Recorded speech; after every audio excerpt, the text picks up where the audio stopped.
Bonjour à toutes et à tous, soyez les bienvenus dans le podcast 10 minutes prévention du service prévention de la CARSAT Nord-Est. Aujourd'hui, nous allons parler du risque d'exposition au dioxyde de carbone, plus connu sous le terme de CO2, dans les installations de fermentation, dont les brasseries artisanales, et des mesures bien sûr à prendre pour protéger les salariés. Invité dans ce podcast aujourd'hui, Jean-Marc Develotte, bonjour. Bonjour Ivar. Vous êtes contrôleur de sécurité à la CARSAT Nord-Est. Tout à fait.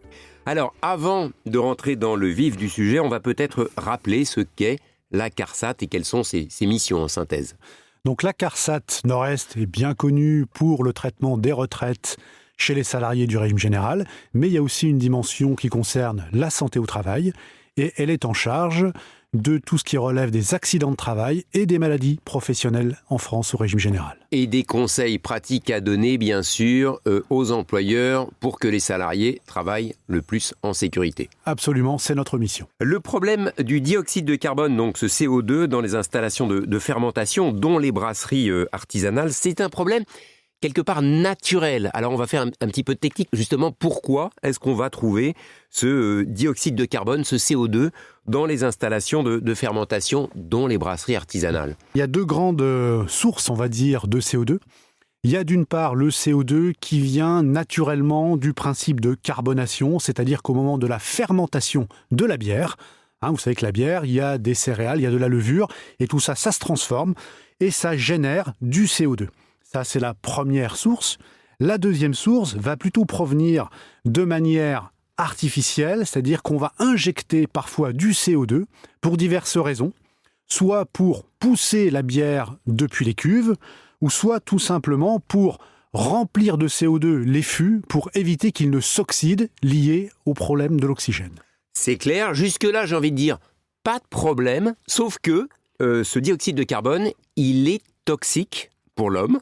Il va se retrouver dans l'air et vous allez nous expliquer finalement quelle incidence, et on verra des cas concrets ensemble, quelle incidence ça a sur la santé humaine, sur les gens qui travaillent, qui sont confrontés à ce CO2.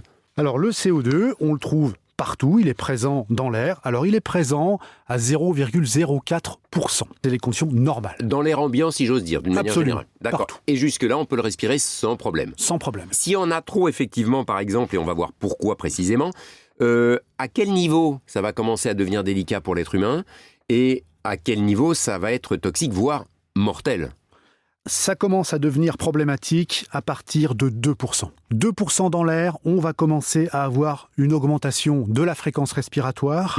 Ça va devenir parfois pénible de rechercher son air. Quand on passe à 5%, les maux de tête vont arriver. D'accord, on commence à avoir des migraines, des vertiges, des choses comme ça. C'est ça, exactement. 5% de CO2 dans l'air ambiant, on a déjà des problèmes. C'est ça. À partir de 10%, ce sont des troubles visuels, de l'hypertension et une perte de connaissance potentielle. D'accord, donc on peut tomber dans les pommes. Si on est seul, on se retrouve par terre et ça peut aller jusqu'à, quand on perd connaissance et qu'on continue d'absorber comme ça du CO2... L'issue est fatale, Ivar. On peut en mourir. À partir de 20%, on peut tomber dans le coma et en mourir, effectivement. Donc c'est un sujet important dont les conséquences peuvent être dramatiques. Il y a des moyens simples à mettre en œuvre pour éliminer le problème. On va développer, si vous le voulez bien, 2 cas de figure que vous nous avez amenés, qui sont d'une réalité très pragmatique et concrète finalement, je crois. Premier cas de figure, une microbrasserie, je crois, c'est ça ? Tout à fait. Donc qui fabrique de la bière de manière artisanale, comme on en trouve beaucoup. Quel est le contexte et qu'est-ce qui se passe ? Donc dans ce cas précis, on est en début de process de fabrication. La bière vient d'être introduite dans la cuve. La fermentation a démarré depuis la veille. La cuve a la particularité d'être placée dans un espace exigu. Il n'y a pas de circulation d'air. Et là, on a un salarié qui est juste à côté de la cuve, en train de nettoyer le sol.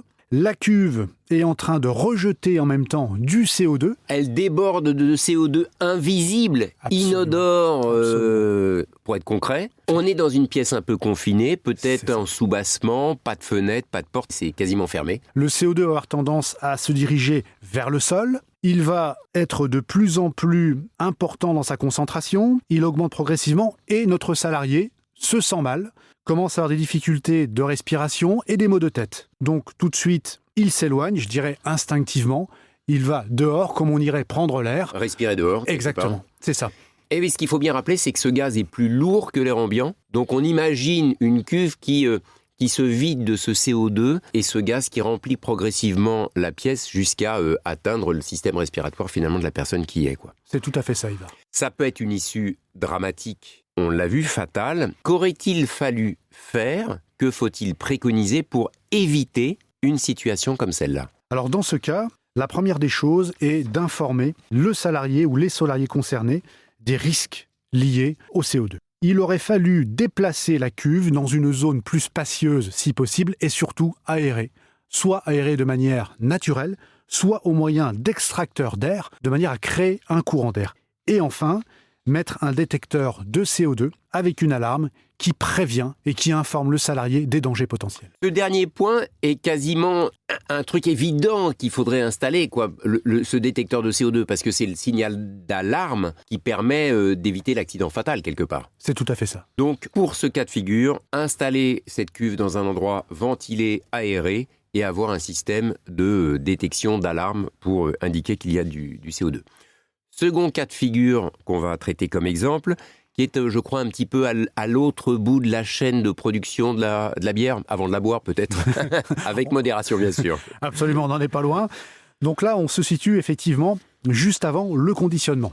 La bière a été portée à maturation, et là, on va remplir les fûts de cette bière. Alors pour pouvoir les remplir, il faut imaginer une cuve de 2000 litres, et on va pousser la bière vers les fûts. Mais pour la pousser, on va devoir injecter dans la cuve du CO2 sous pression. Encore plus danger, puisque là, effectivement, on a du CO2 stocké dans des bonbonnes et on va charger ces cuves de CO2. Absolument. Et par le même effet, le fût qui était vide, mais pas totalement vide, c'est-à-dire que lui contenait déjà initialement du CO2 qui servait à éviter qu'il ne s'oxyde, puisque le fût est en métal, qu'il ne s'oxyde à l'intérieur. Donc, quand on met la bière dans les fûts, on rejette en même temps le CO2 qui était préalablement contenu dans ces fûts. Donc on a double CO2, si vous voulez. Le CO2 de la cuve et le CO2 qui était avant dans les fûts. Dans notre cas, nous avions 3 salariés. Un des salariés était placé au niveau de la cuve pour injecter le CO2. Et les 2 autres étaient sur le remplissage des fûts, un petit peu plus loin. Il faut signaler aussi que c'était une période froide, en plein hiver, donc les salariés avaient fermé les portes pour des raisons de température. Une quinzaine de fûts viennent d'être remplis de bière. Les 2 opérateurs qui en avaient la charge emmènent tous les fûts vers la zone de stockage. L'opérateur à proximité de la cuve, lui, reste seul et ouvre la vanne qui permet d'évacuer le CO2 contenu dans la cuve. À ce moment-là, il est pris d'un malaise, il tombe au sol.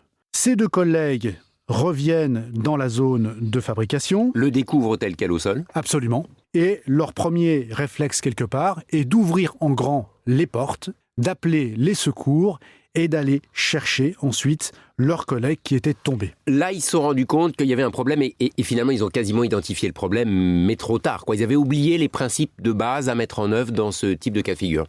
En fait, voilà, l'opérateur victime n'avait pas connaissance des risques liés au CO2. Ses 2 collègues en avaient connaissance et grand bien leur en a pris d'ouvrir les portes avant d'aller le chercher, car sinon, ils auraient subi le même sort. On rappelle donc là les règles nécessaires à mettre en œuvre dans un cas de figure comme celui-là pour éviter ce genre d'accident. Alors, la première des choses est de former et d'informer les opérateurs sur les risques liés à la propagation du CO2. Ensuite, de mettre des détecteurs de CO2, des détecteurs avec une alarme, consultables à distance et régulièrement étalonnés pour être sûr qu'ils nous donnent la bonne valeur. Puis, mettre en place des extracteurs d'air de manière à créer un flux d'air permanent. Une circulation d'air, un renouvellement. C'est ça. Et l'idéal serait de pouvoir récupérer tout le gaz CO2 contenu dans la cuve pour le réinjecter finalement dans le process de fabrication. Et là, c'est bon pour la santé des salariés, c'est bon pour la planète et c'est bon pour le porte-monnaie de l'entreprise. Aujourd'hui, on va être honnête, c'est plutôt réservé aux grosses brasseries qui font ce système-là. Les petites sont moins, économiquement parlant, aptes à faire ce genre de technique, même si ce serait l'idéal, comme vous dites. C'est tout à fait ça, Ivar. Ce type de moyens coûte au moins, en tout cas plusieurs centaines de milliers d'euros. Aujourd'hui, ça devient de plus en plus accessible. Certaines installations, on peut en trouver à partir de 30 ou 50 000 euros, mais ça reste encore l'apanage des grandes entreprises. On va dire une chose importante, les microbrasseurs sont pas toujours conscients de cette problématique du CO2. Même s'ils en entendent un peu parler, dans la pratique, dans l'exécution de leur quotidien, ils oublient de mettre en œuvre ces solutions nécessaires, indispensables. Autant ils connaissent très bien leur métier, ils savent très bien faire de la bière, autant la partie sécurité et prévention des risques leur est parfois étrangère. On va être honnête aussi, quand vous les informez, ils sont proactifs et très à l'écoute des solutions qui, encore une fois, sont simples à mettre en œuvre, on est d'accord ? Absolument. On est dans un rôle de partenariat et dès l'instant où ils commencent à évaluer les risques liés à leur métier, nous sommes là pour les accompagner. Les choses se passent beaucoup mieux. Jean-Marc, on arrive bientôt au terme de notre podcast. Il existe de l'information supplémentaire de disponible. Il existe, je crois aussi, une fiche spécifique sur cette problématique du dioxyde de carbone, le CO2, dans les installations de fermentation. Tout à fait. Alors là, je vous invite à consulter le site de la CARSAT Nord-Est. Vous y trouverez une rubrique sur les risques méconnus et émergents et spécifiquement une fiche sur le CO2, installation de fermentation en brasserie artisanale. Et on a aussi, Jean-Marc, 2 sites complémentaires. Tout à fait. Sur le site de l'INRS, donc l'Institut National de Recherche en Sécurité, les brasseurs pourront trouver toutes les recommandations liées à la prévention et à la sécurité dans leur domaine. Et je recommande aussi les organisations interprofessionnelles telles que l'Union des brasseurs du Grand Est, où là, ils pourront partager les bonnes pratiques et pourquoi pas les bonnes adresses des fournisseurs pour les aider. Jean-Marc Develotte, je vous remercie. Merci Ivar.